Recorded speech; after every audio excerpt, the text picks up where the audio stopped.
Hey everyone, so I just wanted to hop on here today and talk to you a little bit about menopause, partly because I can see we've got lots of people joining the group who are asking the question about what the hell is going on with my body, why am I struggling to lose weight, why is it that I am exercising more and eating less and not losing weight. So I'm talking about menopause today and perimenopause, and this is relevant to you if you are over the age of 35. So what I want to do today is explain to you what is going on in your body and why it is you're struggling to lose weight, and the types of things that you need to think about now that you're perimenopausal. So, as I say, this is applicable to you if you are over the age of 35, because when you turn 35, it's obviously not a sudden overnight thing, but around about that time, you are starting to run out of eggs. Your egg supply is getting low, and what this causes is lower levels of hormones like follicle and luteinizing hormone is the main one. And what happens is basically your ovaries start to shut down because you're running out of eggs. And when your ovaries start to shut down, this is a very slow process. It happens over 10 to 15 years. So when your ovaries start to shut down, you produce less estrogen, progesterone and testosterone, and that is what causes a lot of symptoms, but you only start to get those symptoms closer to 50 generally, when your hormone levels start to get really quite low. But before then, before you start getting those types of hot flushes and hot sweats, from the age of around 35 to about your mid 40s, you're going to start finding it quite hard to lose weight. And part of the reason for that is because of your hormone levels starting to decrease, but also because what happens when your ovaries start to shut down is your adrenal glands, which are the glands that produce your stress hormones, they take over the production of your sex hormones. But that's a very slow transition. But what this means is that if you are under any amount of stress, be it physical, emotional, mental, or whatever, that is going to have an impact on your sex hormone levels, because your body will always prioritize making stress hormones. So this means that after the age of 35, your body is very sensitive to the effects of stress. And as I say, this could be physical stress, which could be over-exercising. It could be emotional stress. It could be pressure. It could be rushing around all the time. It could be that you just don't get any time to yourself. That's all stress. So that is all stuff that will have an impact on you. So as I say, this is what's happening from about the age of 35, and that makes it more difficult for you to lose weight, but not impossible. Now, one question that I get a lot is, am I menopausal? Am I perimenopausal? The doctor did tests and they said that I'm not. The thing is, the tests for menopause and perimenopause, they're only really going to tell you whether you have stopped ovulating. And when you stop ovulating, that's when you stop having periods and you go into menopause. So it's only when you've stopped ovulating that you actually, those tests for menopause actually mean anything. So you can't really read a lot into it. So just because your doctor has said that your tests are normal doesn't mean that you're not menopausal or perimenopausal.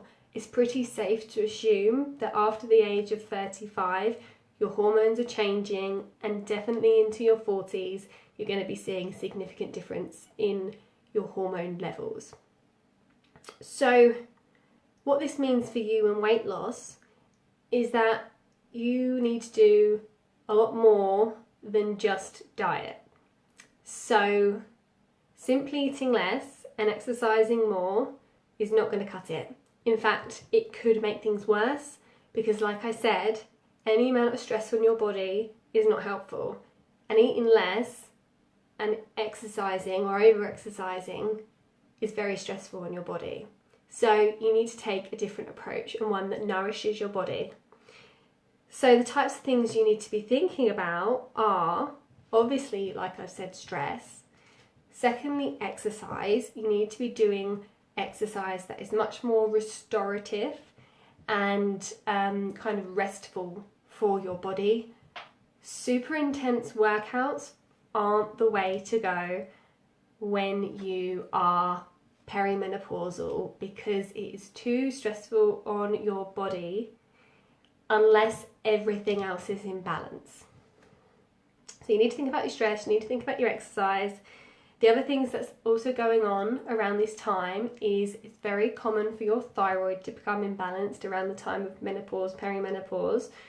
So we need to be thinking about supporting your thyroid function and doing the things that supply it with the raw materials so that it works properly. And that's things like having enough protein, having enough omega-3s, making sure you haven't got any deficiencies, making sure your gut's working properly, all of that kind of thing. And then that brings us on nicely to the next one, which is gut bacteria. Your gut bacteria plays a significant role in your general health and your hormone balance because your gut bacteria can have an impact on how your body eliminates hormones from your body, and also it can be a significant source of inflammation, which will very much disrupt your hormones if you're inflamed in any way. So gut bacteria is a big one.